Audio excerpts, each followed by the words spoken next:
prazer tê-los aqui mais uma vez no CRA. O pessoal também que está assistindo essa palestra pelo TV CRA, muito obrigado, boa noite. Vamos falar então um pouco de empresa resiliente, como construir um plano de continuidade de negócios. Esse tema é um tema muito atual, apesar de ser muito antigo, exatamente por causa da crise que o mundo inteiro vem vivendo e principalmente o Brasil. Então, a capacidade de sobreviver à crise está intimamente ligado com a resiliência das empresas, que nós vamos explicar um pouquinho para frente.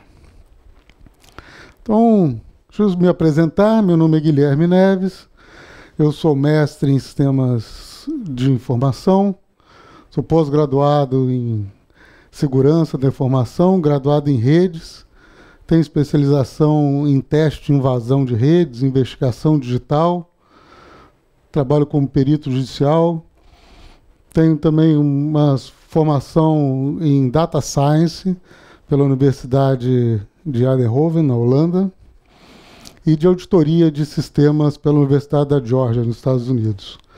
Eu sou professor de pós-graduação em engenharia de redes da Uniabel e também professor de pós-graduação na Faculdade Unicarioca, na área de projeto de redes de computadores e também nas cadeiras de gestão de projetos no pessoal da área de controladoria e marketing também.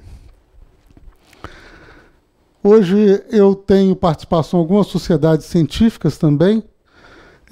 Eu sou diretor consultivo do ISP, que é a Sociedade Internacional de Engenharia Farmacêutica, sediada nos Estados Unidos, e sou diretor de cibersegurança da Sociedade Internacional de Automação e membro do Comitê Latino-Americano de Cibersegurança. Sou diretor da Doutornet, que é a minha empresa, e chefe de tecnologia da empresa Retina e também da Staff Security, uma empresa sediada em Londres. Bom, você deve estar pensando, o que esse cara de segurança da informação vai falar de empresa resiliente, né? O que tem uma coisa a ver com a outra? Então, uma das missões do profissional de segurança da informação é garantir a disponibilidade dos processos de negócio. Não é garantir a disponibilidade dos computadores, e sim da informação. Por isso que a segurança é da informação e não da informática. Então, garantir que as empresas continuem trabalhando é um dos nossos objetivos. Por isso é que eu estou aqui hoje para a gente falar um pouquinho do negócio das empresas e como é que nós vamos fazer para manter essas empresas funcionando mesmo nos momentos de crise. Bom, acho que todo mundo já ouviu falar nesse sujeito, né? O Murphy, o famoso cara da lei de Murphy. Não é lenda, é um sujeito que existiu mesmo. Ele era um militar, né? E a lei de Murphy era: se existirem duas formas de uma pessoa fazer uma tarefa e uma delas puder provocar o desastre, alguém irá adotá-la. Então, é assim, se algo pode dar errado, sempre vai ter alguém que vai fazer para dar errado. O pão é aquele pão que sempre cai com a manteiga virada para baixo, falta a luz na hora que você estava salvando aquela planilha e que você tinha prazo para entregar. Então, como é que nós vamos nos prevenir desses incidentes que vão acontecer? Mais hora, menos hora, eles vão acontecer. E a outra é que das espécies resilientes. Eu gosto muito desse cara, o Charles Darwin, e ele dizia que não é o mais forte que sobrevive, nem o mais inteligente, que aquele que sobrevive é aquele que tem maior capacidade de se adaptar às mudanças do ambiente.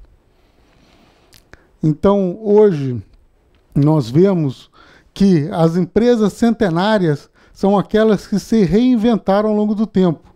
Não são aquelas que tinham maior poder econômico, não são aquelas que tinham maior domínio político, são aquelas que souberam se adequar às novas realidades do mundo ao longo do tempo. Uns 2 anos atrás, eu estive na Alemanha Aí passei numa cidadezinha, tinha um café de 1321. Falei, caramba, isso é uma empresa resiliente. O sujeito passou por séculos e séculos de transformações, ele está lá no mesmo lugar. Obviamente, ele se modernizou, ele se qualificou, ele procurou saber o que o consumidor dele queria, ele soube se adequar às realidades das guerras mundiais, das pestes, de todas as coisas que aconteceram na Europa. Então vamos falar um pouco dos conceitos que nós vamos usar nessa apresentação. Vulnerabilidade. A vulnerabilidade é o lado fraco, é o ponto onde alguém pode ser atacado ou ofendido. Nós vamos falar de vulnerabilidade porque nós vamos falar de risco. Tá? A vulnerabilidade também é qualquer fraqueza que possa ser explorada, comprometer a segurança dos sistemas de informação, fragilidade de um ativo, grupo de ativos pode ser explorado por uma ou mais ameaças. Essa definição é da Anvisa. Eu falei, mas que diabo a Anvisa está falando de resiliência? O que ela tem a ver com isso? A Anvisa agora está na moda, né? Por causa do negócio da carne. A Anvisa agora ficou na berlinda. A Anvisa faz normas de segurança e padrões para qualquer tipo de produto que você possa consumir, produto animal, alimento, medicamento, produtos para a saúde, água mineral. E ela está preocupada com o que pode dar errado no teu processo de produção. Ela está preocupada com a sobrevivência das empresas e das pessoas que consumem os seus produtos. Então, a Anvisa, sim, tem normas de segurança, tanto da informação quanto segurança para a sobrevivência das empresas. Vulnerabilidade também é a fragilidade de um ativo ou grupo de ativos que pode ser explorado por algum tipo de ameaça. Hoje nós temos ameaças diárias. Algumas vêm de Brasília, né? Os políticos mudam as leis e mudam o nosso cenário. Né? Então, são variáveis que muitas vezes nós não controlamos. E por último, uma definição do Gabinete de Segurança Institucional da Presidente da República. É a propriedade, resultado da sociabilidade de uma fonte de risco levar o evento como consequência. Um conjunto de fatores que pode causar um incidente desejado, resultar em risco a um sistema, organização, e ameaças à segurança, tanto da informação quanto de pessoas. Eu considero sistemas de informação, os ativos de sistema de informação, não só computadores, infraestrutura, hardware, software, a própria informação, mas as pessoas também são ativos de segurança da informação. Numa outra palestra que eu tive aqui, fizeram uma pergunta para mim que é o seguinte: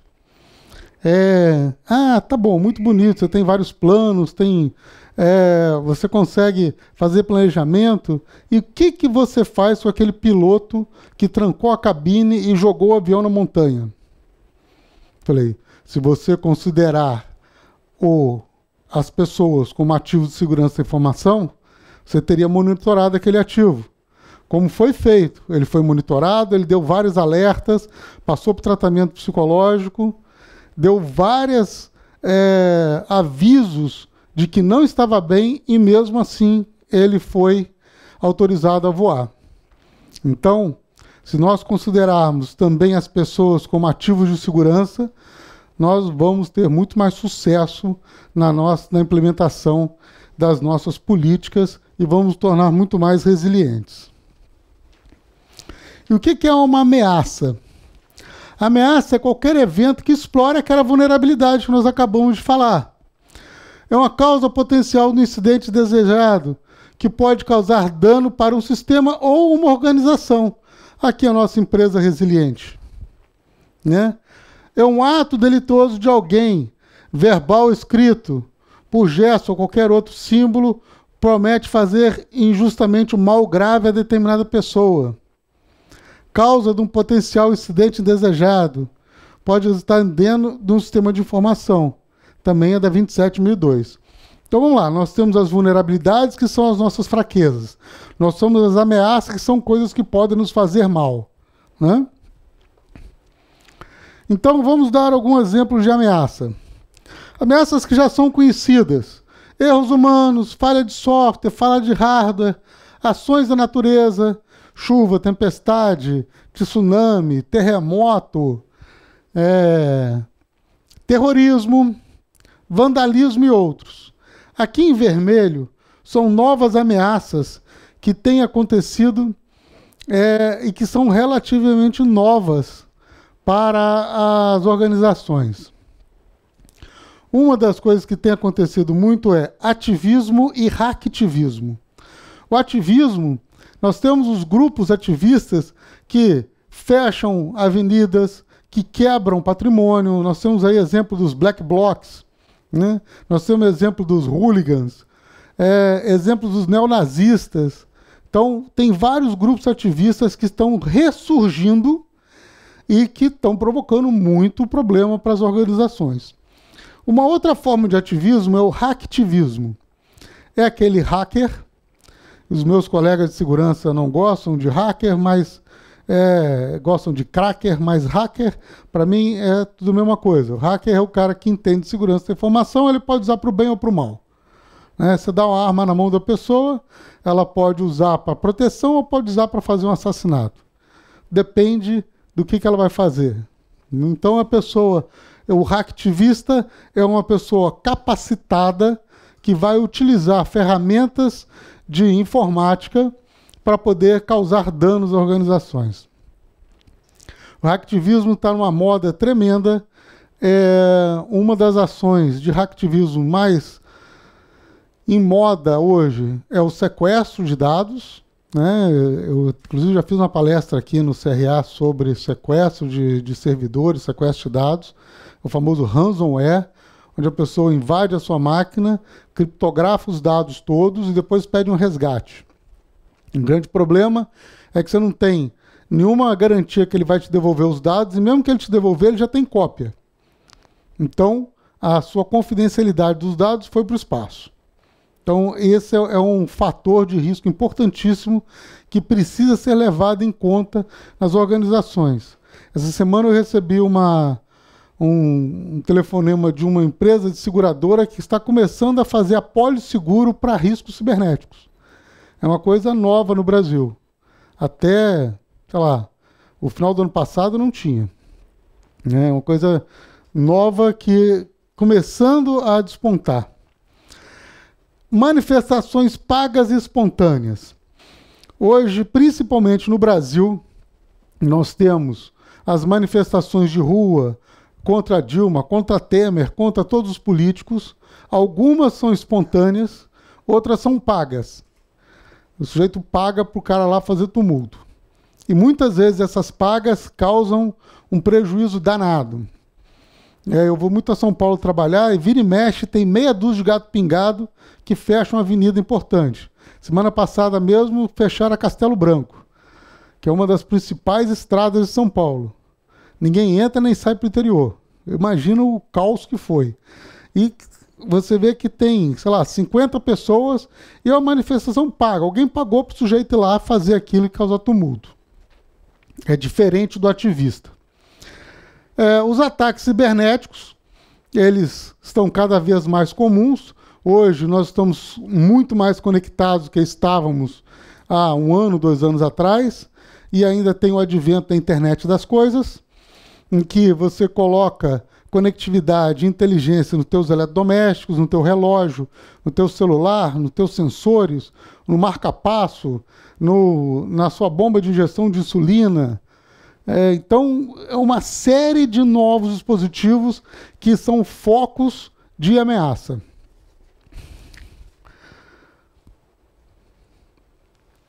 E aí, nós temos o risco. O risco, ele pode ser positivo ou negativo, né? O risco é a probabilidade de alguma coisa acontecer.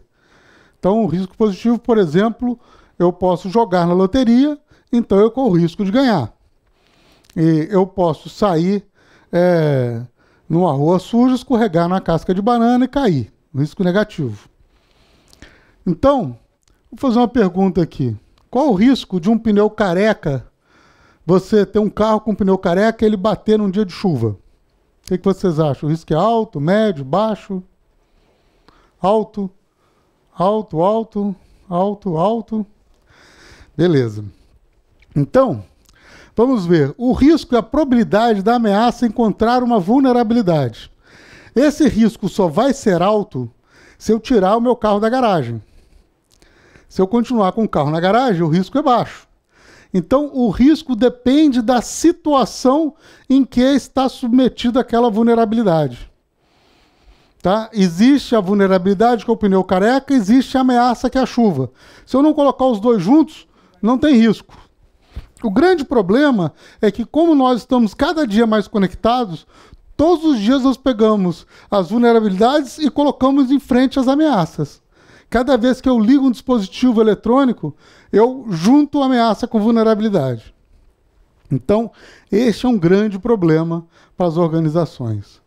Principalmente que hoje, por exemplo, no Brasil, você não consegue abrir um botequim e emitir nota fiscal se não estiver conectado na internet. Então, é uma realidade que nós temos que conviver, é um risco iminente que nós vamos ter que conviver com ele todos os dias. Então vamos falar, até agora eu estou nesse blá blá blá todo para chegar na resiliência, né? A resiliência é a capacidade ou o poder de recuperação das organizações de resistir a efeitos de um desastre. Então, nós estamos numa crise sem precedentes, pelo menos que eu me lembre aqui no Brasil, nós não passamos por uma crise tão grande. Mesmo na época da recessão lá do governo militar, eu acho que nós não passamos tanto aperto, com tanto desemprego, e com uma inércia muito grande para resolver os problemas. Isso fragiliza as empresas. Então nós estamos aumentando as vulnerabilidades das empresas num ambiente que está cada vez mais ameaçador. Então, ser resiliente é uma questão fundamental para que as empresas, as pessoas e os países sobrevivam a essa era em que nós temos ameaças climáticas, temos ameaças políticas e ameaças econômicas, blocos econômicos que se tornaram fortes ao longo do tempo, se desfazendo, como a Comunidade Europeia, políticos extremistas, tanto de direita quanto de esquerda, assumindo o poder. Então, o cenário de ameaças mundiais tem ficado cada vez mais forte e mais difícil de se competir e conviver num ambiente tão hostil. E a capacidade de resistir a esses fatores adversos e recuperar-se rapidamente. Falei, bom, então agora nós estamos no mato sem cachorro, né? Porque o negócio está piorando cada vez mais, as ameaças estão aumentando, a gente está mais enfraquecido, mais vulnerável. O que eu faço da minha vida? Como é que eu faço para me tornar mais resiliente? Bom, eu tenho que saber o que eu faço com o risco. Eu posso fazer um monte de coisa com o risco. Primeiro, eu tenho que detectar o risco. Eu tenho que definir qual é o meu contexto de risco. É a história do carro com pneu careca e dia de chuva. Eu preciso saber em qual contexto aquela ameaça, aquela vulnerabilidade está inserida. E como eu sei isso? Eu sei conhecendo o meu negócio. Quem define isso não é o consultor da Price, não é o consultor da Ernest, não é nada disso. É o cara que conhece o negócio. Ele que sabe onde é que o calo aperta. Ele é que tem que saber aonde é que ele tem riscos. Uma empresa do mesmo segmento pode ter riscos diferentes. Por uma questão geográfica, por uma questão de mercado, por uma questão de posicionamento, por uma questão de tamanho, ou por uma questão até de competência. Então, eu defino o contexto do risco. E aí, eu identifico os meus riscos. Eu identifiquei os riscos, eu vou vou listar as vulnerabilidades. Quem conhece o negócio, lista, olha, a gente tem esses problemas aqui. Isso eu conheço, isso é da minha organização, né? E aí eu vou fazer análise de risco. O que é análise de risco? Análise de risco é saber, identifiquei o risco, o que pode acontecer no pior caso, quando aquele risco vier à tona. Vamos dar o exemplo do carro de novo. Se eu andar com o pneu careca na chuva, eu posso bater, amassar o carro, eu posso sofrer uma fratura, eu posso morrer, eu posso matar um monte de gente junto. Então, o impacto daquele risco no meu negócio depende do ambiente do risco. Então, eu tenho que analisar para ver qual é o impacto, qual é o efeito no pior caso. E tenho que saber quais são os controles que eu tenho para tentar evitar esse risco. Tá? E depois, aí eu vou classificar esse risco. Tem várias técnicas de classificação de risco, em médio, alto, baixo, e vou tomar ações para tentar tratar esse risco de alguma forma. Aí eu avalio esse risco em relação à severidade, e aí eu vou ver o que eu vou fazer com ele. Eu posso tratar esse risco da seguinte forma: eu posso simplesmente aceitar o risco. Olha só, meu carro está com o pneu careca, está chovendo, mas eu preciso, minha mulher está grávida, vai ter filho, eu preciso levar no hospital e vou assim mesmo. Aceitei o risco, vou devagarinho, vou embora, vou chegar lá no hospital. Eu posso comunicar o risco. Então, o exemplo clássico de comunicação de risco, aquela plaquinha amarela, cuidado, piso molhado. Você fez alguma coisa com o risco? Não, o risco continua lá. A única coisa que você fez, você comunicou o risco para a pessoa que está sujeita àquele risco tomar uma ação. Desviar da placa, fazer alguma coisa para evitar aquele risco. Eu posso monitorar o risco, eu posso também transferir o risco. Como é que eu transfiro o risco? Eu posso fazer um seguro.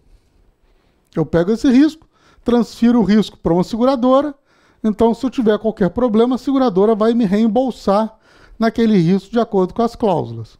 Eu posso também mitigar o risco, eu posso tomar ações que diminuam aquele risco. Por exemplo, o piso molhado, eu posso mandar alguém lá secar. Então eu vou mitigar aquele risco. Tá?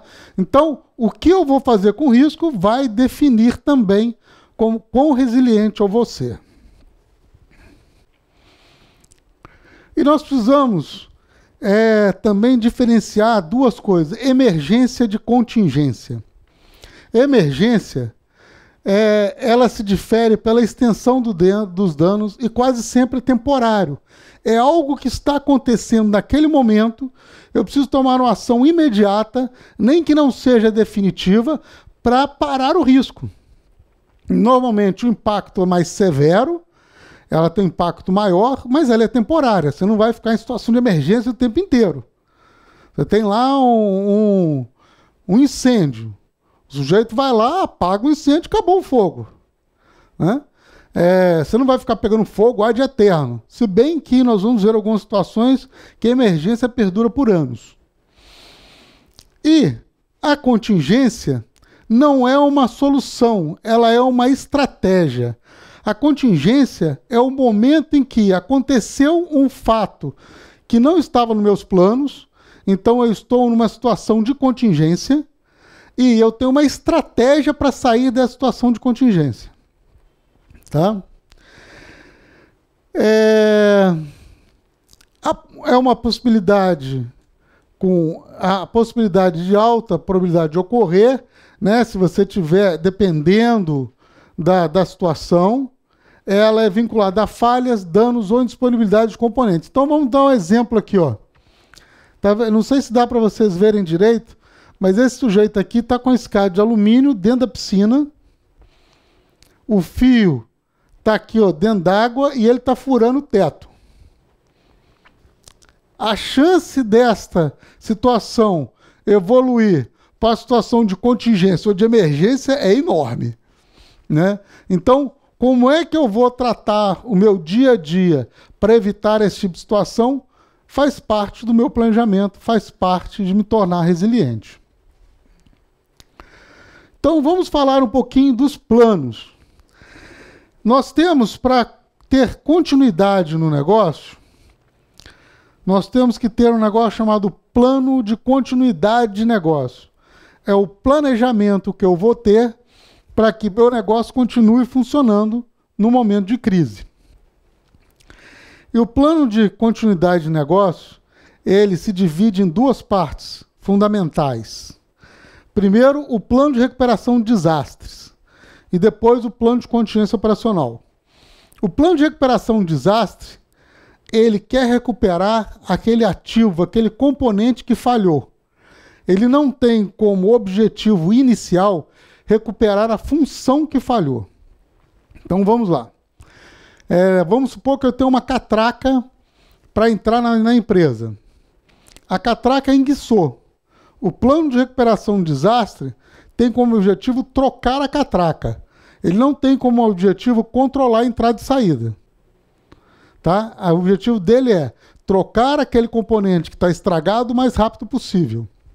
Então, para isso, eu devo ter definido as responsabilidades desse plano. Quais são as funções que vão ser exercidas por quem? Em que local que eu vou executar esse plano? Qual o tempo de recuperação que eu preciso? E qual o ponto de recuperação? Deixa eu explicar isso. Primeiro, vamos definir as responsabilidades. Quem vai fazer o quê? Quebrou a catraca. Quem que avisa? Para quem? Quem foi avisado? Faz o quê? Ele vai ser avisado pelo telefone, vai ser avisado por e-mail, por SMS, o cara vai sair gritando ele, vai sair correndo atrás dele lá na sala do sujeito que vai consertar a catraca. Como é que eu comunico? A quem eu comunico? Essa pessoa que vai ser comunicada sabe que é ela que vai ter que consertar? Ela tem peças para consertar? Aonde estão essas peças? Vamos supor que quebrou às 6 horas da tarde e a peça está no depósito que fecha às 5. Como é que eu faço? Isso tem que estar escrito no plano. Então, quem vai consertar precisa saber se ele tem peças, se tem recursos, se ele consegue transportar as peças até lá, em que lugar que ele vai executar aquela recuperação, ele vai retirar a catraca e levar para a oficina, ou ele vai pegar as peças e vai consertar no próprio local. Tá? Isso tudo tem que estar definido no plano. O tempo de prazo de recuperação. O que é o prazo de recuperação? É quanto tempo eu aguento ficar parado. Vamos supor que essa catraca seja no Maracanã no dia de Fla-Flu. Se ela parar, quanto tempo você aguenta segurar a torcida Flamengo e Fluminense sem os caras saírem na pancada? É mais ou menos esse o conceito. Então o que você faz? Abre a catraca, faz uma fila, avisa o pessoal que o negócio está quebrado, que eles têm que dar a volta no Maracanã para entrar no outro portão. Então, quanto tempo eu consigo ficar parado? Quem define isso? Quem define isso é o gestor do negócio ou daquele processo de negócio. É a pessoa que conhece o seu negócio e sabe como é que ele se comporta. É essa pessoa que tem que definir esse tempo. Nós vamos mostrar uma ferramenta aqui, chama-se BIA, que é o Business Impact Analysis.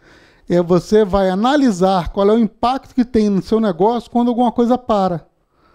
É aí que você vai saber quanto é que dinheiro você vai gastar para proteger aquilo ali.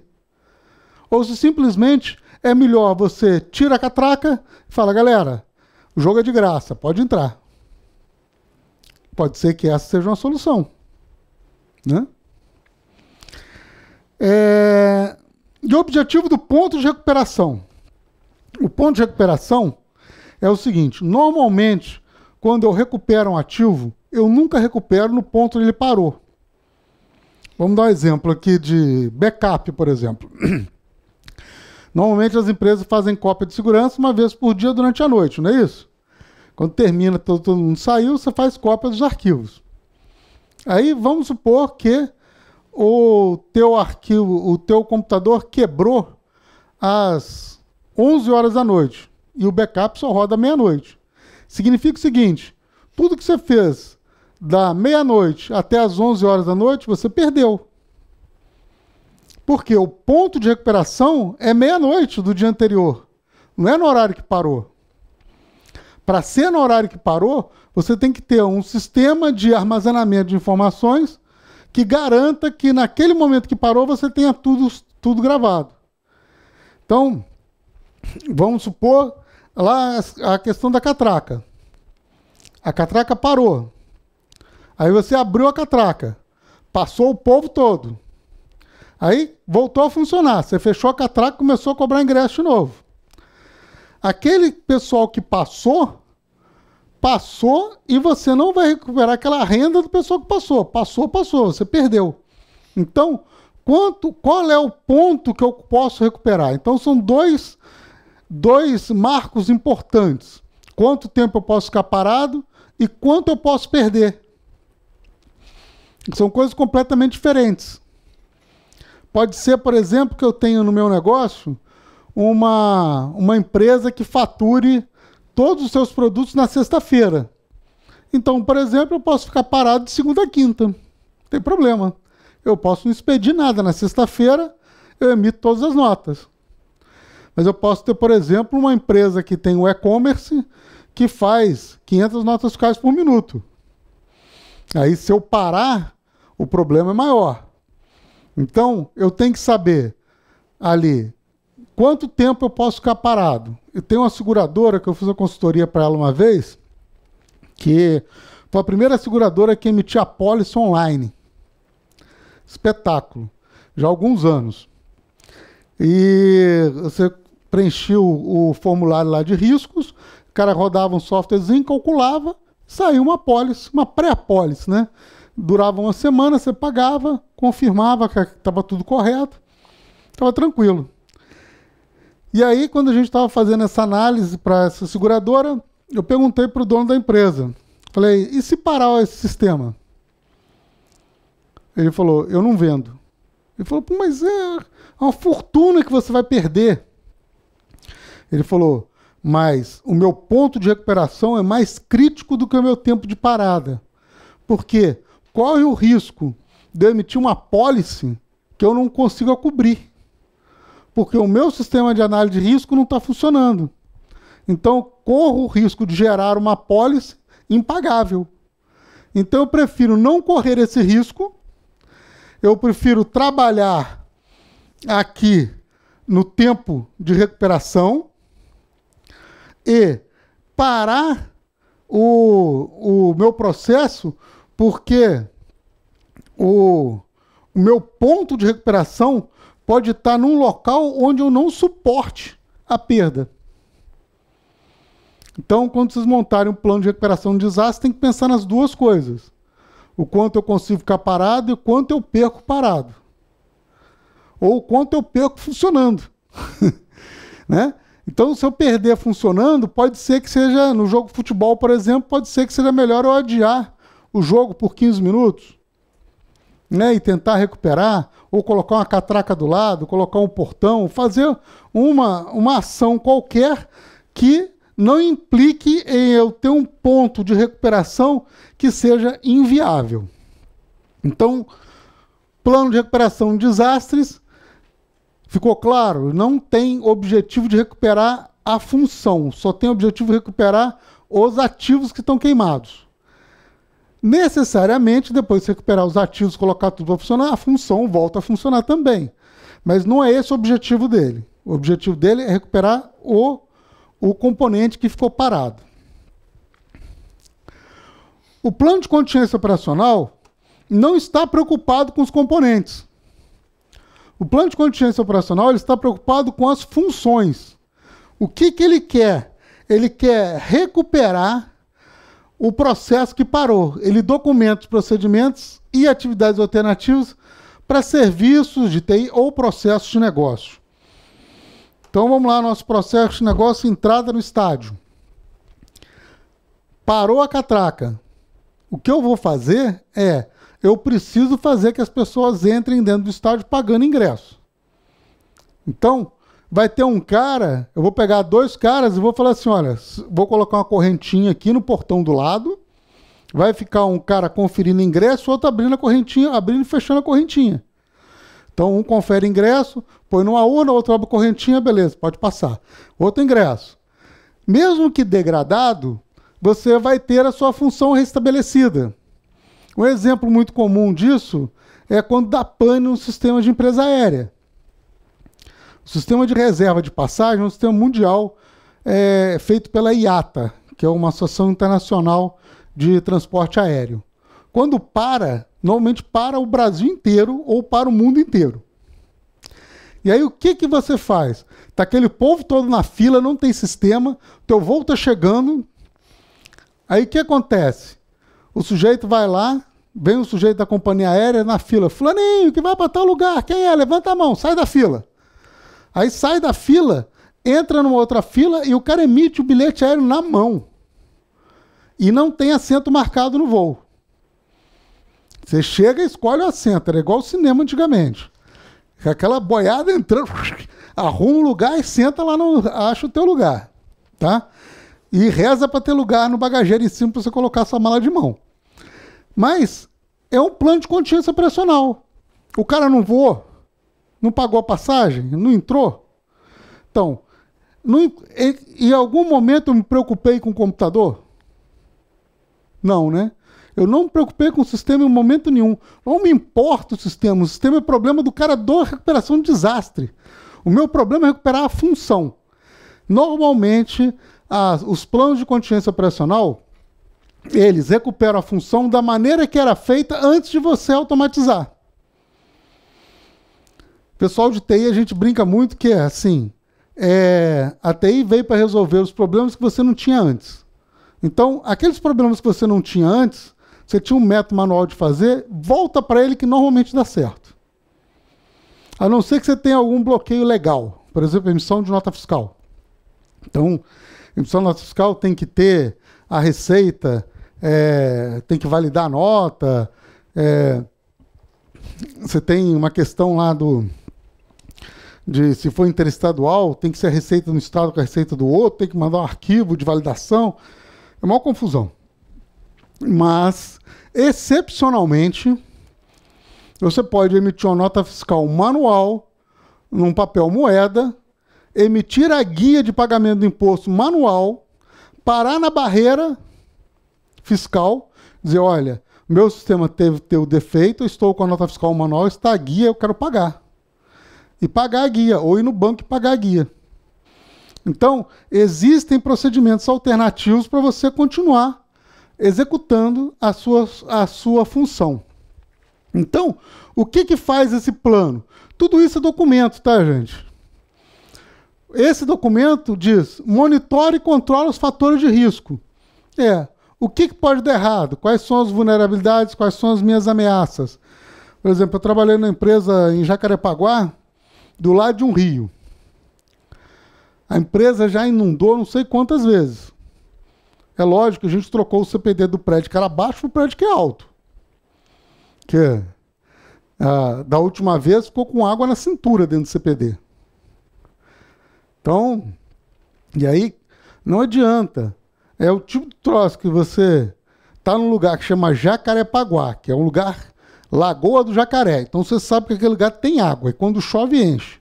O cara constrói uma fábrica ali, sabe que quando chover muito vai encher. Então você tem que trazer as coisas para um nível que a água não vá atrapalhar. Então você monitora e controla os fatores de risco. Indica responsabilidades e substitutos. Um dos problemas que a gente está tendo, que eu falei já no início da apresentação, é a questão dos ativistas. Hoje é muito comum você não conseguir ir trabalhar, porque no meio do caminho tem um bloqueio. Outro dia aconteceu isso. Eu estava indo trabalhar lá no Nova América, e eu moro em Copacabana. Então, normalmente eu pego ali Aterro, o túnel Marcelo Alencar, já cai na Avenida Brasil, já é uma beleza, não tem sinal, não tem nada. E nesse dia, por acaso, eu não consultei o GPS lá, o Google Maps. Na hora que eu saí do túnel, parou. Eu falei, caramba, o que está acontecendo? Aí fui olhar lá no aplicativo dizendo, acidente. Eu falei, que acidente esquisito.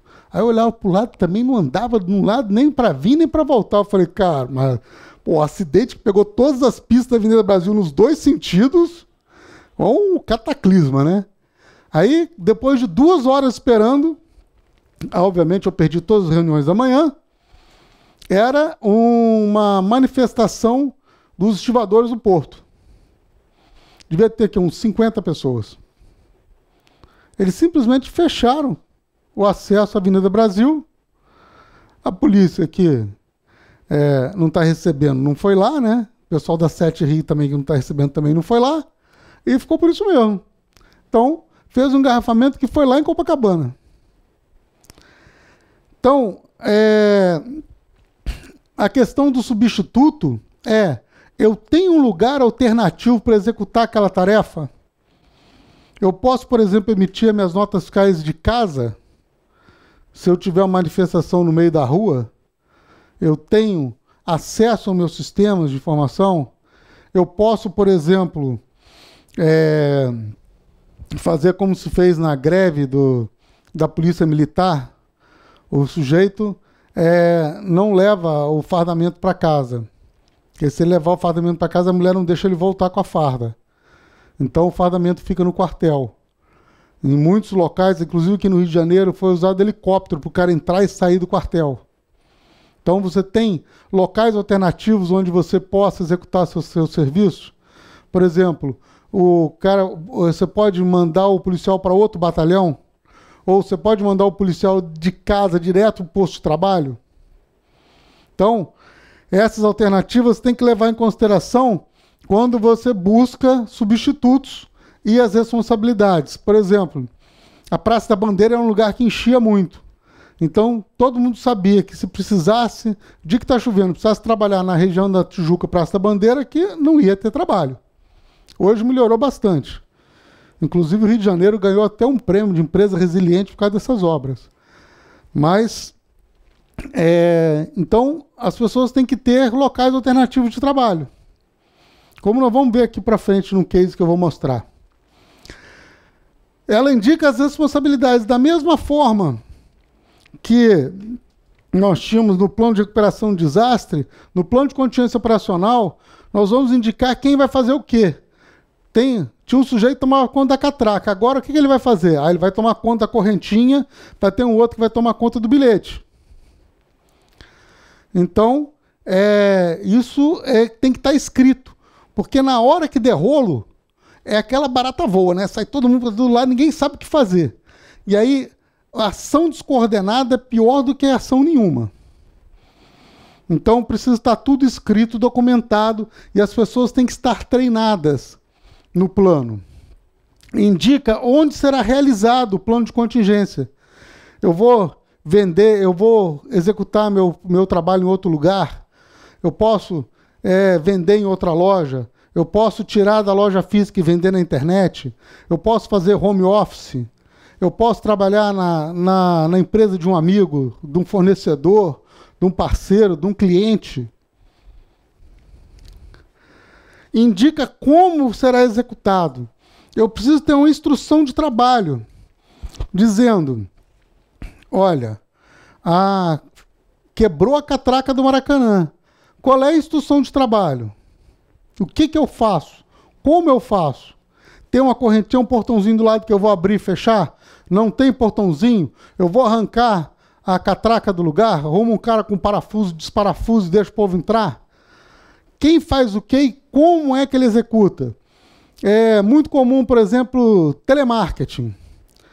Quantas vezes vocês já ligaram para operadora de telefonia, aí você pede para o cara rever teu plano, tá com desconto, e fala, mas o sistema está fora do ar, dá para você ligar depois? Agora, liga para o Globo para você ver, para renovar a assinatura, para você ver se o cara não dá um jeito. Ele anota no papelzinho, pega o teu cartão de crédito, faz qualquer coisa. Porque ele tem um plano de contingência operacional e aí ele vai fazer o trabalho manual. Possivelmente ele tem já o formulário pré-impresso, onde ele vai preencher os dados e depois passar para o sistema. Quer ver outro exemplo? Quem já teve cartão clonado de banco? Algum de vocês já teve? Não? Se você tiver um cartão clonado de banco, é simples. Você vai no banco, reclama que alguém clonou teu cartão e que está fazendo compra sem a sua autorização. O gerente saca um formulário pré-impresso para você preencher. Ora bolas. Mas se aquele negócio deveria ser uma exceção, como é que o sujeito tem um formulário pré-impresso? É porque ele tem um plano de contingência operacional. Se ele não conseguir bloquear na hora o teu cartão, ele vai preencher aquilo ali e vai passar por fax, por e-mail, sinal de fumaça, qualquer lugar, porque o banco precisa parar de perder dinheiro, porque você não vai pagar a conta. Quem vai pagar a conta é o banco ou a seguradora. Então, no instantinho, ele vai resolver. É orientado pelos resultados obtidos pelo BIA, que nós já vamos falar, especialmente no que tange às variáveis de tempo e custo. Tudo isso que nós estamos falando custa dinheiro. Custa dinheiro porque ficou parado, custa dinheiro porque você vai ter que implementar processos de negócios novos, procedimentos novos, colocar gente trabalhando. Tudo isso custa dinheiro. Então, a gente precisa saber o quanto de dinheiro eu estou disposto a gastar e até que ponto é vantajoso eu gastar esse dinheiro. Então vamos dar aqui um exemplo. Esse passador de slide, vamos supor que ele custe R$100, vai. Eu vou gastar R$1.000 para proteger ele? Possivelmente não, né? Mas, se o computador que eu vou utilizar está lá no fim do mundo, eu estou fazendo a apresentação para o investidor meu, que vai me pagar 1 milhão, se eu convencer ele, eu pago R$1.000 isso aqui mole. Então, depende do quanto eu ganho e do valor do que eu quero proteger. Pode ser o valor nominal ou pode ser o valor da oportunidade de negócio que eu deixo de fazer. Então, isso eu vou ver qual é o impacto no meu negócio. Tá? Para isso eu uso essa ferramenta chamada BIA. Então vamos ver uns exemplos de situações que são resilientes e não resilientes. A reconstrução de um país após um desastre natural é um processo incansável e os resultados nem sempre são tão visíveis. 5 anos depois do terremoto que abalou o Haiti, civis, militares e a ajuda internacional se esforçam para reerguer a nação mais pobre do continente americano. Em apenas 35 segundos, uma nação inteira veio abaixo. Mais de 200 mil pessoas morreram. A data marca a pior tragédia das Nações Unidas, com a perda de 102 funcionários da ONU. Todo mundo lembra da história do Haiti, né? O exército brasileiro está lá até hoje. 5 anos depois, continua assim. Isso significa o seguinte: o plano de recuperação que foi feito é ruim. Ele não recuperou os ativos. O plano de contingência operacional é pior ainda. Porque ele não recuperou as funções, ele não recuperou a economia do país. A gente continua dando esmola para o Haiti. A gente dá água, comida e segurança, mais nada. E isso faz com que o país fique subjugado à condição que a ONU está dando até o momento que alguém se revoltar e resolver fazer alguma coisa. Então isso é um exemplo de um país que não é resiliente. Quantos terremotos você ouve falar por ano no mundo? Você não vê que os países ficam assim. A Itália, ano passado, teve meia dúzia de terremotos. A turma está lá, o povo já reconstruiu tudo. Está todo mundo trabalhando. O Haiti, 5 anos depois, o povo continua nessa miséria. E não há interesse que melhore. Isso aí não é só porque não tem dinheiro, não. Porque a operação do Exército Brasileiro no Haiti custa uma fortuna. São milhões e milhões de dólares. O problema é que não tem planejamento. Ninguém fez um plano de continuidade de negócio. Ninguém fez um plano de recuperação de desastre. Ninguém fez um plano de contingência operacional. Ninguém pensou que aquele país tem que ter comércio, tem que voltar a produzir, tem que ter agricultura, tem que ter casa. Você vê que no Iraque acabou a guerra, no instantinho apareceu um monte de empresa para reconstruir o país. É lógico que destruíram de novo, mas o povo constrói de novo. Né? Então isso é um exemplo clássico de país que não é resiliente, de empresas que não são resilientes. E muito desses problemas é porque o povo não tem a educação suficiente, o governo não tem a vontade e quem controla também não tem vontade de fazer.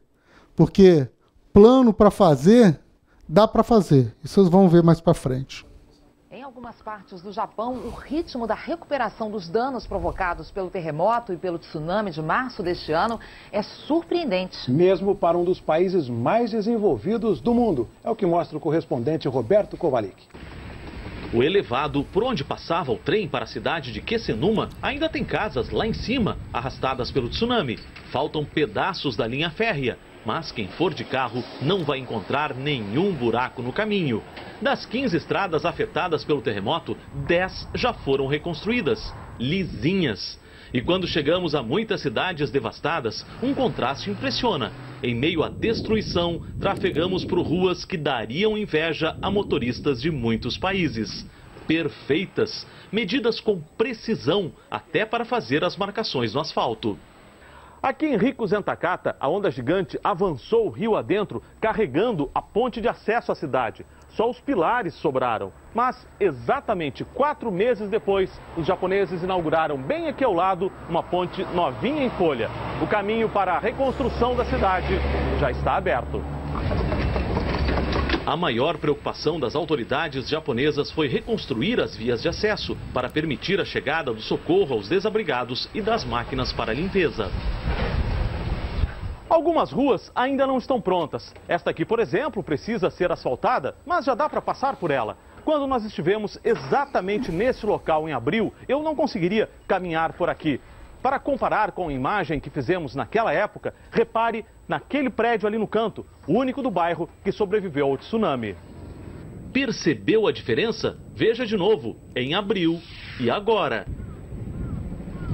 Neste outro trecho da mesma rua, o nosso ponto de referência é o prédio com teto curvo. Veja como a rua está agora. A vila de Taro ficou assim depois do tsunami. Agora já está praticamente pronta para a reconstrução. Ainda falta muito. Serão necessários 3 anos para a limpeza de todas as cidades e 10 para reerguê-las. 100 mil pessoas ainda não têm onde morar. Mas como mostra um relatório do governo japonês, alguns casos são sérios candidatos a recorde mundial. Esta foto da estrada entre as cidades de Sendai e Shinomaki foi feita um dia depois do terremoto. Esta outra também. O conserto foi feito em menos de 24 horas. Viu a diferença? No Haiti teve só um terremoto. No Japão teve o terremoto com tsunami. Então, além de sacudir todo mundo, ainda encheu de água. Em um dia, o cara recuperou uma estrada. Em meses, já tem limpeza. Os caras estão desabrigados, mas não estão desalojados. A primeira ação que foi feita foi plano de recuperação de desastre. Vamos reconstruir os principais componentes que eu preciso para executar meu plano de contingência operacional. Então, eu reconstruo os acessos. Depois que eu reconstruo os acessos, eu consigo entrar com equipamentos, com projetos para recuperar o resto. Esse pessoal todo está trabalhando. Então, não é porque o Japão tem mais dinheiro, não. Porque o que se gasta dinheiro no Haiti deve ser a mesma coisa que se gastou de dinheiro no Japão para fazer isso, ou menos. O Japão deve ter gasto muito menos. É que o Japão tem planejamento. Quando aconteceu, o Japão fez análise de risco, viu quais eram os impactos para o seu país, para o seu negócio, para a sua sobrevivência. E tinha um plano pronto para ser executado. As pessoas sabiam o que fazer, quem fazer, como fazer. Os recursos estavam disponíveis. E as pessoas eram treinadas. Uma imagem que me chamou muita atenção no Japão foi, logo depois que aconteceu isso, os idosos saíram de suas casas, principalmente os aposentados, para ir para as ruas orientar os outros. Por quê? Porque eles são mais bem treinados, eles são muito mais são mais sábios. Então, eles têm mais entranhado neles os planos de contingência operacional, o plano de recuperação de desastre. Mas toda criança japonesa sabe o que fazer no momento de um terremoto. Ela sabe o que fazer, como é que ela vai continuar estudando, para onde que ela vai, tudo isso. Não é aquela história do Haiti, o povo morando em barraca. Você não sabe nem, o cara não sabe nem onde é que vai arrumar água para beber. Se o cara não distribuir garrafa d'água, ele morre de sede. Não é assim que as coisas funcionam. As coisas funcionam porque elas têm plano. Isso é um país resiliente. Da humanidade. Vamos ver um outro exemplo. É alvejada pelo terror. World Trade Center, Nova York. No mais importante centro financeiro do mundo, uma torre queima depois de ser atingida por um avião. Enquanto o incêndio avança no arranha-céu, um segundo avião é jogado contra a torre vizinha. E em menos de 2 horas, 2 dos prédios mais altos do mundo se desfazem numa montanha de poeira e fumaça. Na cidade sede do poder americano, outra aeronave despenca sobre o Pentágono, o centro de inteligência militar. E mais um Boeing cai na Pensilvânia. O planeta em alerta geral. Chefes de Estado condenam o banho de sangue. E reforçam a segurança nas fronteiras. Bolsas de valores e moedas internacionais são abaladas pelos atentados. Bolsa de valores. Alguém sabe quanto tempo a Bolsa de Valores de Nova York, que era no World Trade Center, demorou para voltar a funcionar? Você dá um chute assim? Quanto tempo vocês acham que era razoável? 1 mês, 2 meses, 6 meses? 2 meses, tá bom? Né? Então vamos ver o que aconteceu. A Bolsa de Valores de Nova York reabre hoje, dia 17. O atentado foi dia 11. Como é que a Bolsa de Nova York reabriu? O cara adivinhou que eles iam jogar um avião nas Torres Gêmeas? Quem podia imaginar? E a maioria das empresas tinha os seus escritórios de contingência na outra torre, né? Porque ninguém imaginava que o cara ia derrubar as duas, né? Isso é um negócio inusitado. Então, derrubaram as duas torres. A Bolsa de Valores de Nova York tinha uma bolsa reserva no Brooklyn, em outro local fora da ilha de Manhattan. Ela voltou degradada? Voltou. As operações não eram na mesma velocidade, no mesmo volume, mas ela, no dia 17, os sistemas de informática e telecomunicação foram aprovados, o amplo teste realizado no dia 15. O dia 15 o cara estava pronto para operar. Né? E reiniciou o pregão no dia 17. Tanto o New York Stock Exchange e o Nasdaq, né? Que disseram que os criminosos não iam impor a eles perdas. Né? Olha um exemplo de empresa resiliente.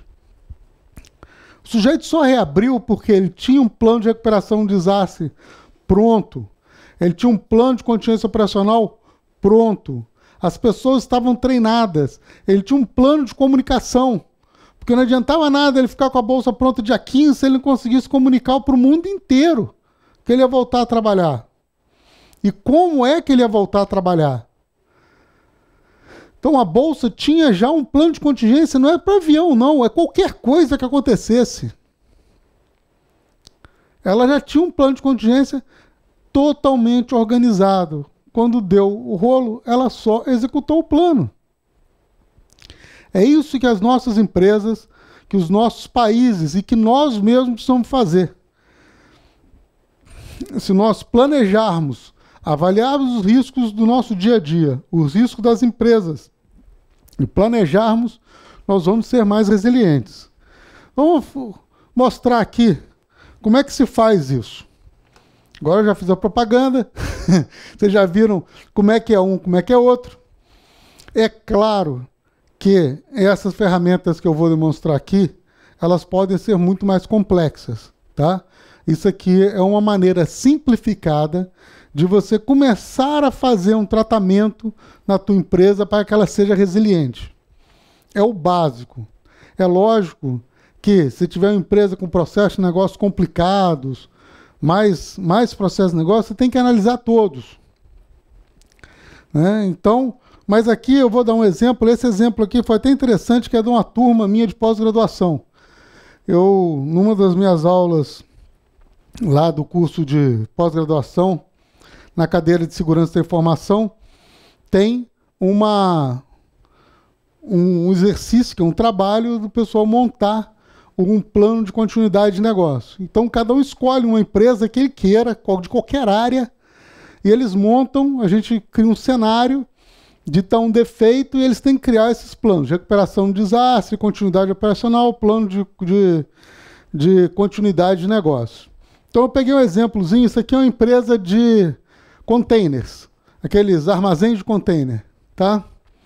Então, ele analisou 3 processos: o processo de faturamento, processo de portaria e processo de saque. Então, ele analisou o seguinte: o meu processo de faturamento fatura R$100 mil, tá, por dia. Eu suporto ficar parado 24 horas. Eu perco R$100 mil também. E meu ponto de restauração é 12 horas. Normalmente aqui, essa perda aqui é maior do que o faturamento, tá? Nesse caso, ele manteve igual porque esses sistemas são automatizados. Ele usa um sistema em que os transportadores, eles mesmos interagem com o sistema. Então, eu não tenho pessoas no meio do caminho. Tá? O próprio cliente entra lá no sistema e pede para guardar o container e gera a fatura. Mas, normalmente, nas empresas, o quanto perde é maior do que o quanto fatura. Por quê? Você deixa de faturar e você continua gastando com pessoal, com instalação, com eletricidade, com tudo, né? Então, você tem que fazer essa conta. E o ponto de restauração eu posso restaurar 12 horas para trás do meu ponto de parada. Então, eu posso perder 12 horas. Essas 12 horas que eu perder, eu consigo recuperar depois, digitando as notas manualmente, pedindo o cara para entrar o pedido de novo. Eu dou meu jeito. Eu consigo sobreviver com essas 12 horas. Meu processo de portaria fatura 10 mil por dia. Ele pode suportar ficar parado 24 horas. Aqui ele perde 10 mil, mas ele perderia mais. E o ponto de restauração é 3 horas. O processo de portaria é muito crítico, porque, nesse caso, a portaria é quem dá entrada e saída nos caminhões que estão carregando os containers.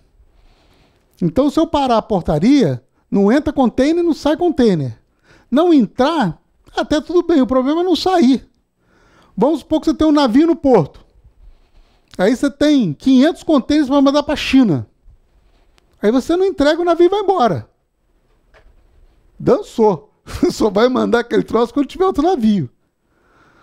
E o cara que deveria receber aquela carga 40 dias depois, vai receber 6 meses depois.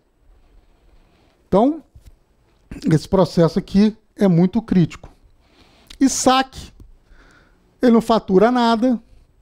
Ele suporta ficar parado 24 horas, ele perde R$500. Então, o que eu estou fazendo aqui? Eu estou analisando meus processos de negócio, cada uma das atividades da minha empresa. Eu poderia colocar aqui contas a pagar e receber, poderia colocar e-commerce, poderia colocar RH. Por exemplo, eu tenho um cliente que é intensivo de RH. Ele é empresa de alocação de mão de obra. Tem uns 2 mil funcionários alocados. RH é um processo crítico. Porque se o RH não funcionar, eu não tenho medição do serviço, eu não consigo faturar. Se eu não faturar, eu não pago. Se eu não pagar, você imagina 2 mil caras que fazem trabalho básico. O cara faz cata-lixo, varredor, faxina, bravo na porta da empresa. Olha a confusão que dá. Então é um processo muito crítico no caso dessa empresa. Pode ser que para outras empresas não seja tão crítico. Processo de segurança, por exemplo. Se eu tenho uma empresa de guarda de valores, pode ser um processo crítico. Processo de transporte, vamos supor que eu sou a DHL. Pô, o processo de transporte e logística é o core business da minha empresa. Então, eu que conheço o meu negócio, preciso levantar meus processos de negócio, faço uma listinha e vou para o dono do processo ou para o gestor da empresa e pergunto, cara, se o negócio parar, quanto é que eu faturo nisso aqui? Tanto. Quanto tempo eu consigo ficar parado? Sem que a empresa quebre, por exemplo, sem que eu comece a ter prejuízo do tipo multas, sanções, perda de cliente. O que é que eu... Qual é o tempo que eu suporto sem que a situação comece a ficar insustentável? Nós estamos tendo exemplo agora da carne, né? A carne, o pessoal lá da Associação de Proteína Animal foi extremamente resiliente, porque deu o rolo da carne tem uma semana, praticamente, e quase todos os mercados já voltaram a comprar carne. Só aqueles frigoríficos que estão sob investigação é que continuam restritos. Mas a grande maioria já foi revertida. Agora, olha o problema. Teve uma reportagem do cara criador de peru. O cara tinha acho que 200 mil perus para alguma desses frigoríficos. O cara parou de comprar. O que o sujeito faz com 200 mil perus na granja? Porque é assim que funciona. O cara compra, é assim. O frigorífico fornece o filhotinho para ele e fornece a ração. E o cara da granja toma conta, alimenta, vacina e prepara para o abate. Quando ele deixa de comprar, ele para de comprar, ele também para de fornecer ração. E aí o sujeito fica com 200 mil perus que estão no ponto do abate começando a emagrecer. E daqui a pouco esses perus vão começar a matar uns aos outros. E ele vai contaminar a granja inteira. O cara vai ter um prejuízo. Ele vai ter que matar aquele troço todo de qualquer jeito, jogar fora, enterrar, fazer o que for e desocupar a granja. Então, aquilo ali, o problema lá na ponta, vem voltando. Então, talvez o teu processo de não comprar, de não abater, você pode até não comprar. Faz assim, cara, eu vou recolher, vou abater e depois eu te pago. Agora, o problema é como o frigorífico estava interditado, o frigorífico não podia abater. Então, olha o problema lá atrás, na cadeia produtiva. Então, você tem que analisar o teu negócio no ponto de vista, você como gestor, dono do dinheiro, e saber onde é que o calo aperta. Faz a listinha.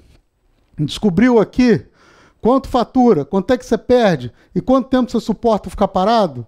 O peru lá, o cara aguentava ficar mais uma semana. Depois de uma semana ele ia começar a matar os perus todos.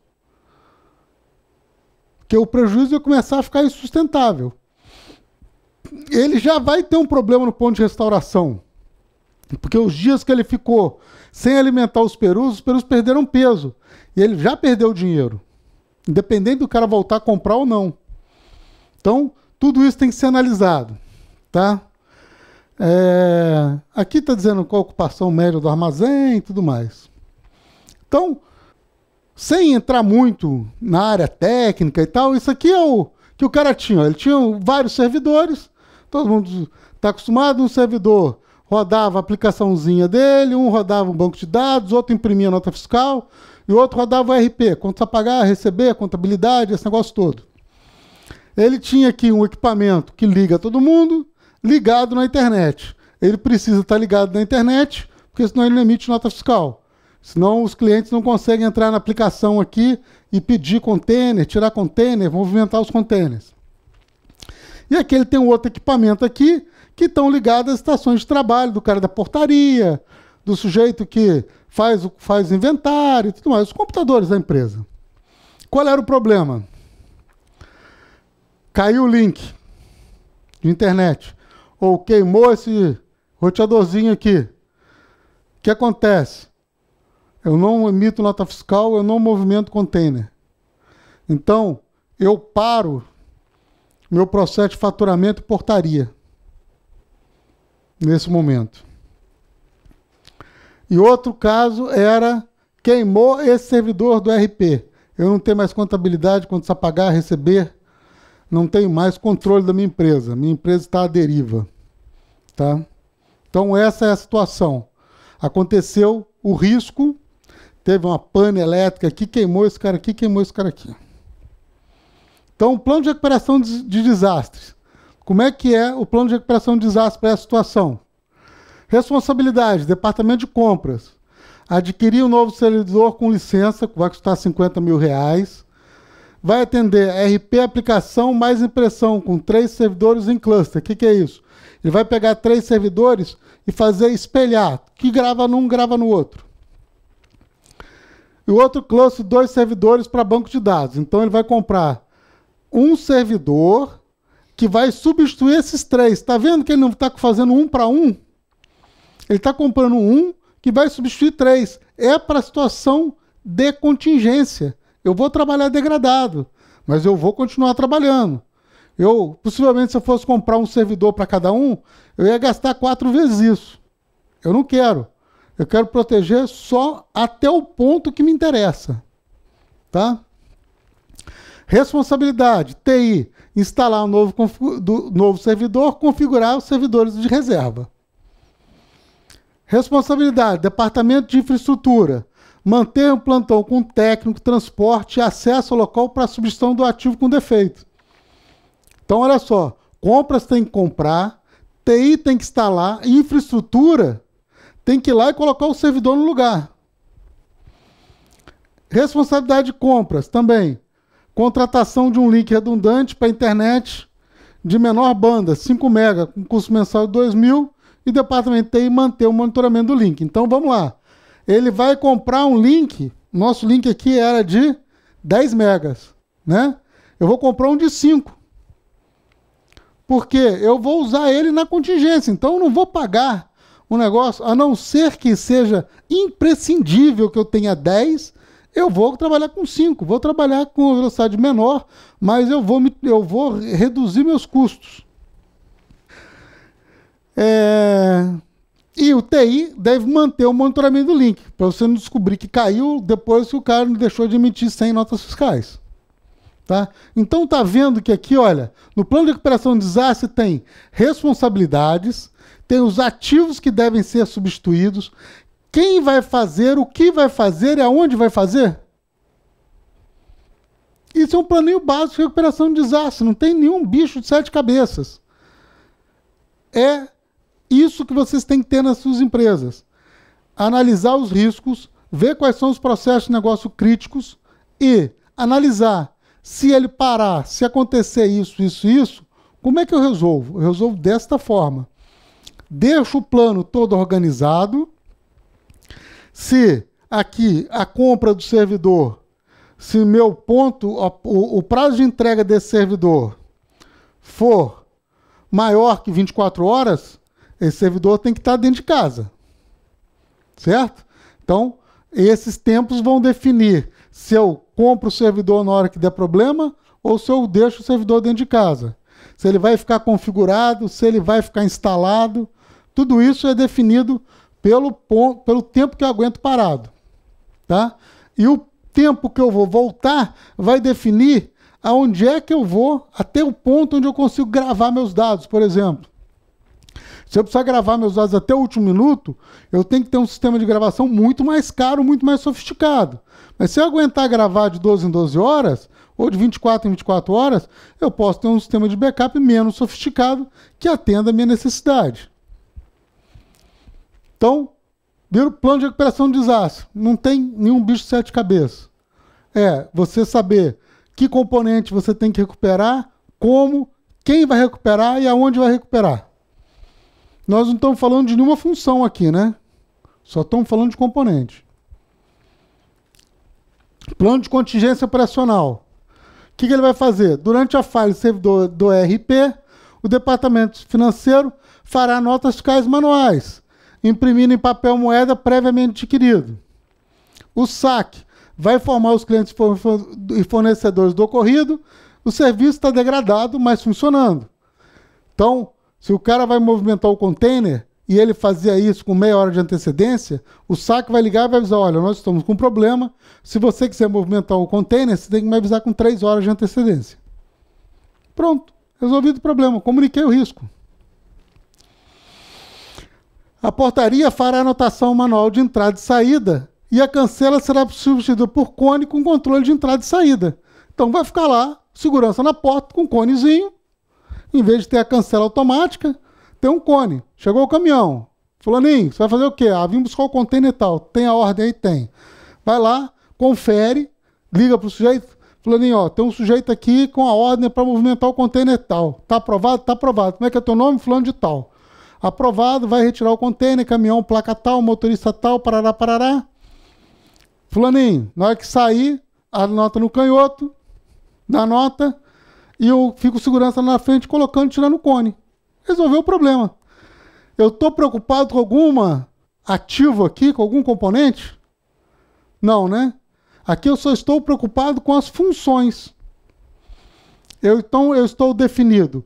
Quem vai fazer aquele determinado procedimento, aquele determinado processo, de que forma, aonde vai fazer, quem é que vai ser comunicado, né? Então, aqui eu resolvo a minha operação. Eu tenho que ter um plano para, na hora que der problema, eu saber o que fazer. Senão, a outra alternativa é, para tudo. Ou, vira a casa da mãe Joana. Abre a porta e sai, cada um carrega o que quiser. Né? Que não é uma opção. Aí, depois que você executou o plano, eu tenho que voltar à situação normal. Eu estava na situação de contingência, certo? Eu estava trabalhando degradado, com o produto queimado, coloquei os reservas. Então, ó, eu montei aqui ó, o banco de dados, aqueles 2 servidores, peguei os servidores aqui, os 3, e coloquei um servidor fazendo essa nova tarefa. Quando terminar de resolver, eu volto com o servidor original, ou um servidor novo, se não tiver solução. Mas eu preciso recompor o meu plano no final, porque senão eu coloco reserva, na hora que eu precisar de reserva de novo, não tem. Né? Então, depois que eu executei o plano, botou todo mundo a trabalhar, eu consertei os ativos, está tudo pronto, eu volto à situação de produção. Saio da situação de contingência, volto para a situação de produção. E aí eu faço o quê? Checo novamente se meu plano de recuperação de desastre, meu plano de contingência operacional continuam ativos. Se eu tenho os equipamentos, se eu tenho as pessoas, está tudo ok para a nova situação de contingência. Certo? Então, o plano de continuidade de negócio. Após a substituição dos ativos, teste de funcionamento e aprovação dos departamentos envolvidos, o ambiente volta ao funcionamento. Lembra lá da Bolsa? No dia 15, eles fizeram todos os testes e aí foi aprovado para funcionamento. Então, antes da aprovação de todas as partes interessadas, eu não coloco o ambiente funcionando. Porque pode ser que eu volte, por exemplo, com o ambiente fazendo um cálculo de margem de lucro errado e eu possa vender os produtos com prejuízo. Então é importante que o dono do processo de negócio valide a solução antes dela entrar em operação. Tá? São registradas as lições aprendidas. Importantíssimo isso. Você fez um plano, na hora de executar o plano, aconteceu alguma coisa errada ou você executou aquele plano de forma mais eficiente. Então eu registro as lições aprendidas e mudo meus planos para que ele fique melhor e atenda às novas necessidades. Eu vou ser mais eficiente, vou ser mais resiliente. O saque informa os clientes fornecedores que a operação está normalizada. Então, liga para os clientes, olha, pode voltar a pedir com meia hora. Já estamos normais, está tudo tranquilo. Os ativos defeituosos substituídos são consertados no momento previamente programado, é recolocado no ambiente original. Então, viram que não tem nenhum bicho de 7 cabeças. Tudo é planejamento e conta. Você tem que fazer quanto custa eu implementar o plano.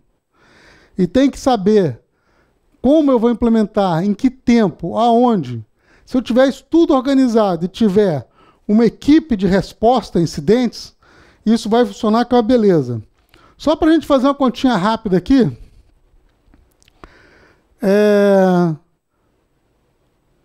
eu gastei 50 mil reais aqui, certo?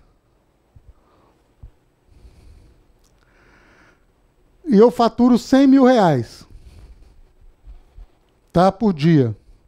Significa o seguinte, o meu retorno de investimento é 12 horas. Tá bom? O retorno de investimento? Essa é a conta que você tem que fazer para convencer o diretor financeiro a soltar o dinheiro. Você tem que calcular o ponto de equilíbrio do seu investimento. Porque o custo parado sobe exponencialmente. E o custo da solução cai exponencialmente. Então, se você tem um custo inicial alto e depois ele estabiliza, você não tem mais custo. Então, eu gastei 50 mil, eu suportava parado 24 horas. Meu ponto de restauração é 12 horas. Então, olha, eu atendi o ponto, o tempo que eu suporto parado, porque eu consigo recuperar em 12 horas, mesmo financeiramente, né? E também eu atendo ao meu ponto de restauração, que é 12 horas. Eu posso perder 12 horas. Então, se eu fizer essa conta, eu vou garantir que eu estou dentro dos meus parâmetros. Tá? Então, essa continha que você tem que fazer. Se eu investisse 200 mil reais, minha recuperação do investimento seria 2 dias. Tá? Se eu, mesmo assim, eu recuperar meu investimento em 2 dias, mas eu instalar e colocar para funcionar em 24 horas, eu continuei atendendo o meu ponto de restauração. Só que o meu retorno de investimento demora um pouco mais. Normalmente as empresas fazem plano para fazer recuperação de investimento em 1 ano, 2 anos, não em horas, dias. É claro que esse exemplo aqui é um exemplo acadêmico, foi feito exatamente para o cara poder chegar rapidamente a uma conclusão. Tá? Mas aqui está a chave do sucesso. É assim que você convence o teu diretor financeiro a te dar dinheiro, mostrando para ele em números que aquilo que ele está fazendo não é custo, é investimento. E que aquilo vai dar resultado e vai dar lucro para a empresa. A mesma coisa do link, né? O link eu vou fazer um aumento mensal de custo de R$2.000, que certamente está compensado no valor que eu faturo, né? Então, esses aqui são os parâmetros que você tem que ter na hora de fazer o plano. Você não vai contratar um link de R$200 mil que o negócio vai dar prejuízo. Então, esse é o tipo de conta que você tem que fazer. Bom, concluindo. Ser resiliente não é uma questão de custo. No momento da crise é o que vai definir se você vai sobreviver ou não vai sobreviver. Estar preparado na hora do incidente, na hora que ocorrer a contingência, é o que vai determinar se a tua empresa continua funcionando ou se ela vai quebrar. Você pode olhar pelas ruas aqui do Rio de Janeiro a quantidade de empresas fechadas. Elas estão fechadas porque elas não foram resilientes, elas estão fechadas porque elas não planejaram. Elas estão fechadas porque o cara não fez uma análise de risco e não calculou o impacto no seu negócio.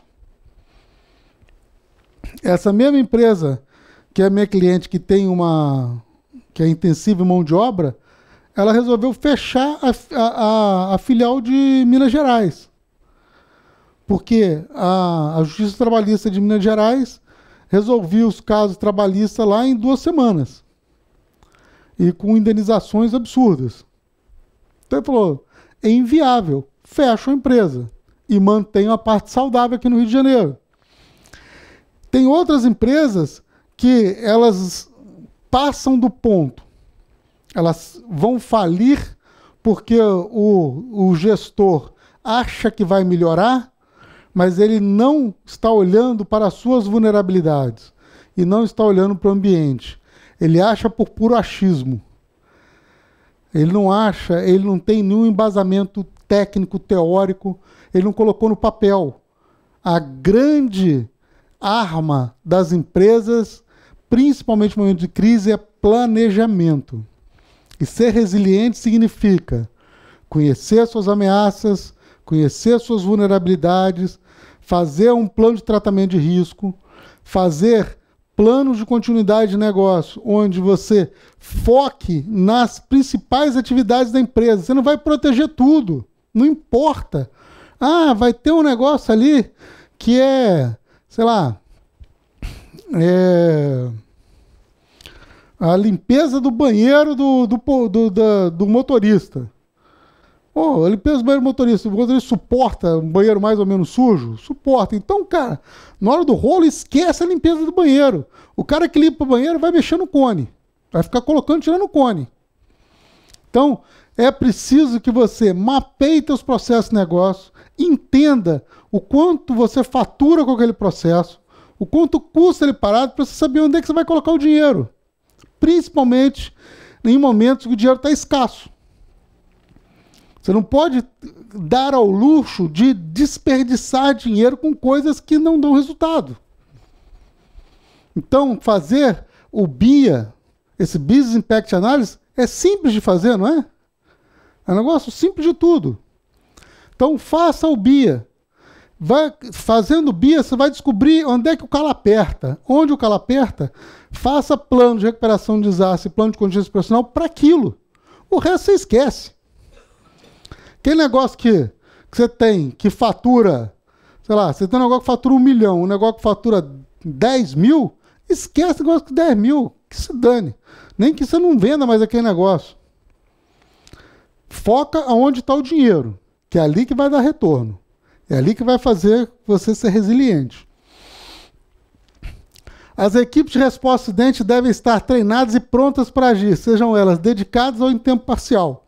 Isso é importante. Na empresa, deve ter uma equipe de resposta a incidente. O que é essa equipe de resposta a incidente? As empresas não têm brigada de incêndio? Brigada de incêndio é um monte de gente que não é bombeiro, que na hora que pega o fogo, o cara sai todo mundo correndo, tira todo mundo dentro do prédio, pega extintor, pega mangueira e dá o primeiro combate até o especialista chegar. As empresas devem ter equipe de resposta a incidente. Isso deve ser um documento formal, igual está escrito aqui, ó.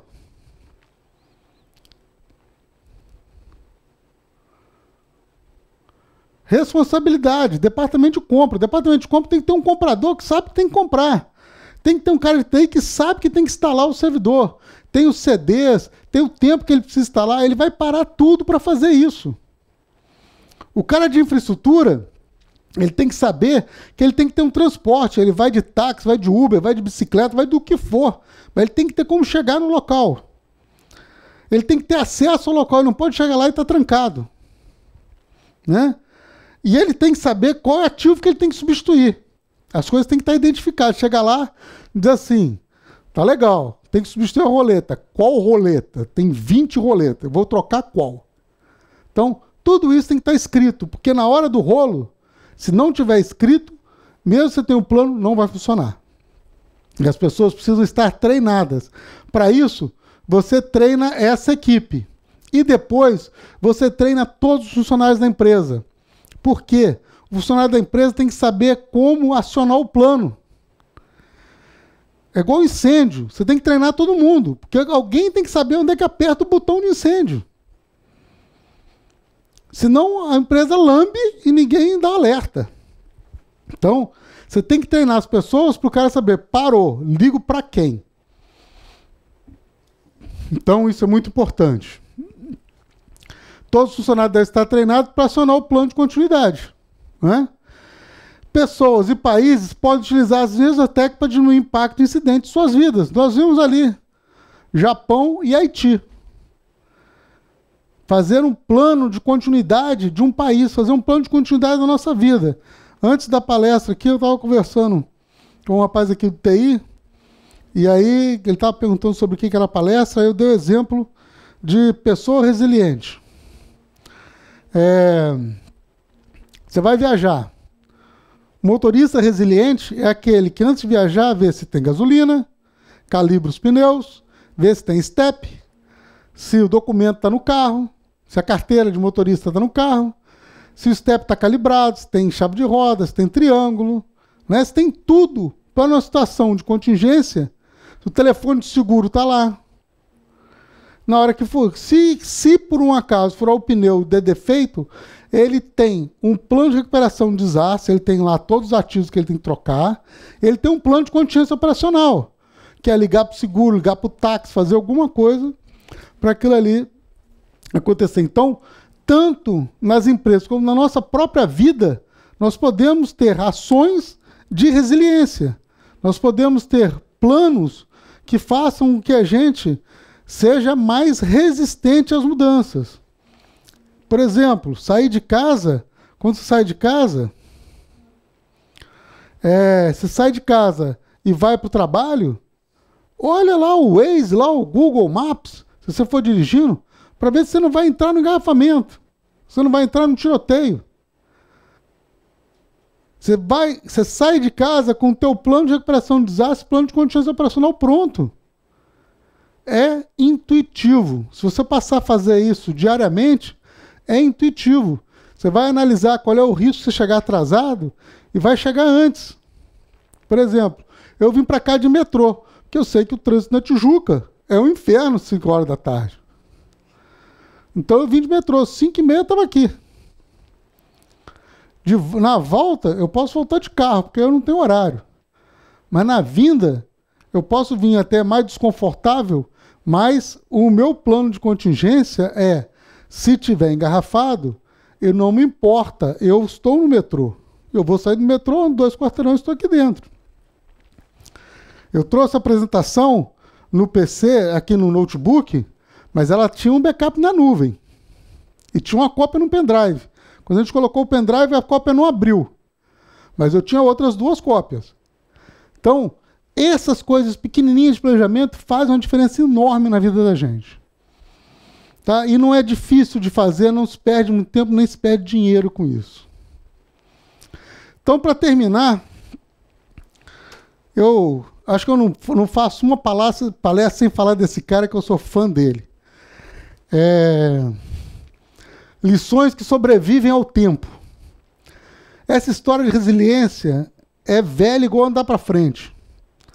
E as pessoas continuam não praticando.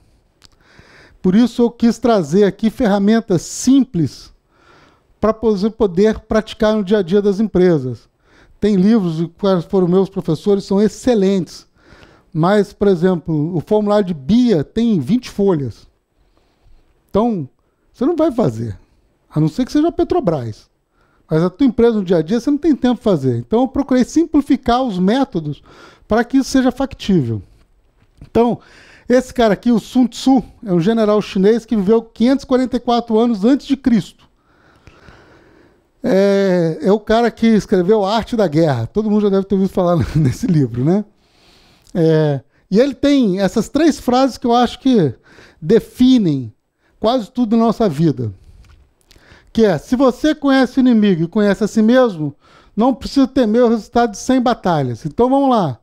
Conheça minhas vulnerabilidades, conheça as ameaças, criei planos para mitigar, transferir, documentar, aceitar, comunicar os meus riscos, criei planos de recuperação de desastre, plano de contingência operacional.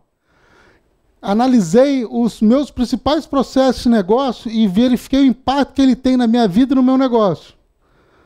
Eu posso andar tranquilo, que eu sei quando der rolo, eu sei como é que resolve. Tá? E a outra é, se você não conhece o inimigo, para cada vitória, ganha, também sofrerá uma derrota. Então, eu levantei meus processos de negócio, sei quanto é que eu perco, tudo isso, mas eu não levantei as ameaças. Eu desdenhei as ameaças. Eu não levei em consideração que o meu concorrente abriu uma filial do lado. pode ser bom, pode ser ruim. Pode ser bom, por exemplo, uma rua cheia de restaurante que fica cheia de gente, sempre sobra gente para todo mundo. Mas pode ser eu e meu concorrente um do lado do outro. Aí eu vou dividir a concorrência. Então eu tenho que pensar em qual é a ameaça. Eu tenho um salão de cabeleireiro e meu principal cabeleireiro, que tem 90% dos clientes, está lá e está pedindo uma melhoria. Pô, melhora a minha cadeira, pô, vamos fazer um negócio, vamos fazer isso, aquilo. Você fala, não, se quiser vai embora. O cara vai embora e leva 90% dos clientes. Então, tem que levar em consideração as ameaças. Mesmo aquelas que você acha que são idiotas. Leve em consideração, pergunte aos teus funcionários, as pessoas que conhecem o dia a dia.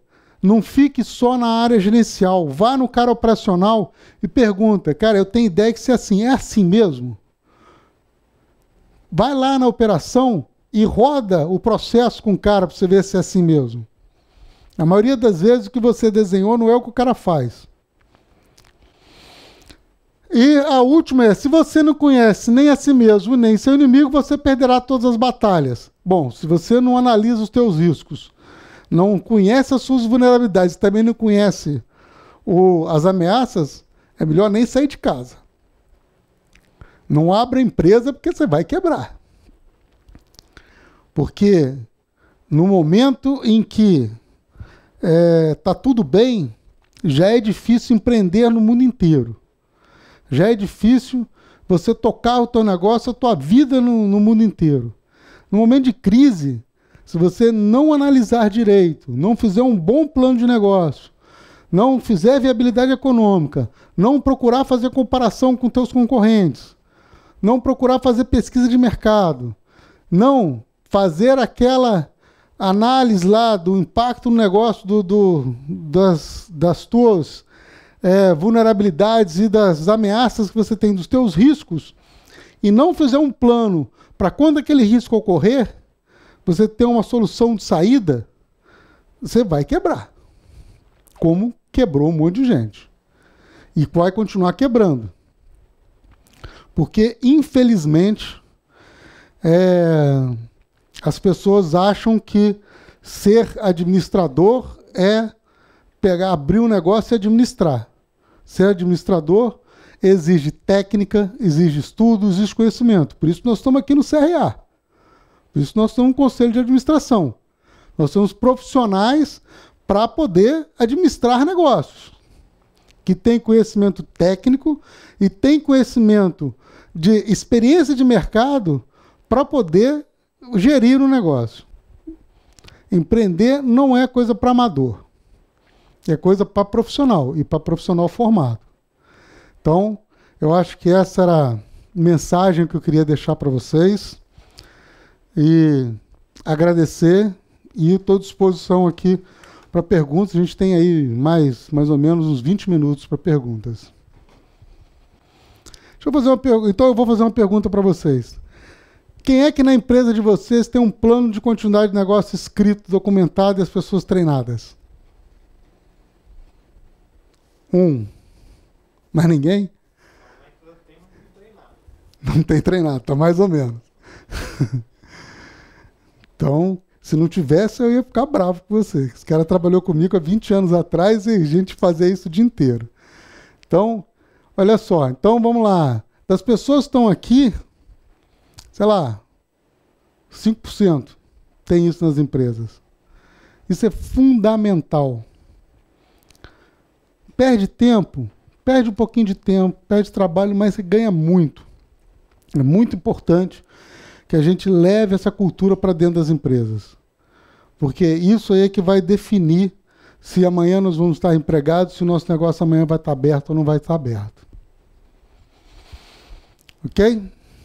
Gente, então, se não temos mais perguntas, eu agradeço aqui o CRA, o pessoal todo aqui da comunicação, e espero revê-los em breve numa próxima palestra. Obrigado.